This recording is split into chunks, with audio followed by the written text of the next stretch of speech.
If you have CPTSD or anything related to it, you're going to want to watch this. Did you know that if you have CPTSD, there isn't a previous version of you that was more regulated to actually return to?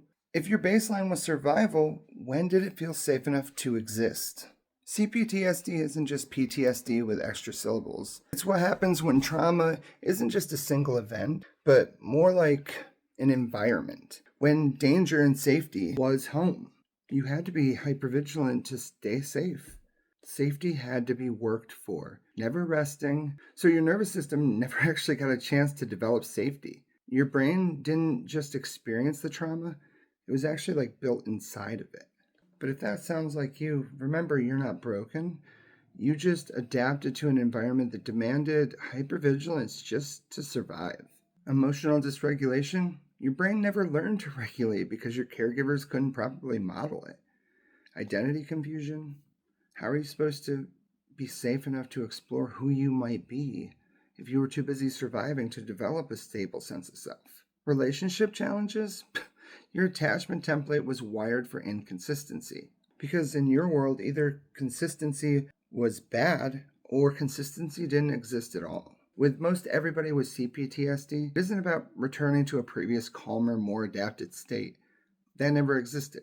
So you have to start building safety from scratch. You've been swimming in trauma so long, though, that you might not even remember what it feels like to be on dry land.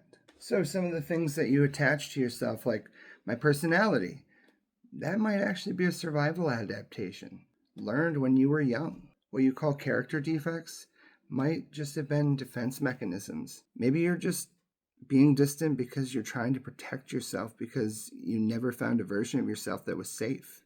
Healing from CPTSD isn't about digging up the past and reprocessing old memories. It's about creating a place that is safe, and there you can explore who you want to be, along with teaching your nervous system when you are safe. You're not just recovering, you're actually developing for the first time. So give yourself grace. Once you become your own version of safety, when you stop trying to punish yourself to such a degree, to talk so negatively about yourself, just to hold yourself accountable, and you actually start giving yourself grace, you stop beating yourself up for a second because the dishes are half done. It's not going to matter if I beat myself up. If I don't, the dishes aren't getting done. So I can just accept reality, and then tomorrow I'm obviously going to do them. Or accept that they're not getting done again. But it doesn't require punishment. And remember, isolation feels safe at first, and it might be good short term, but long term, it can be very toxic to our health. If you resonate with this or anything related to my content, reach out to me, even a simple message. Let's just start a conversation where we can work through these things together.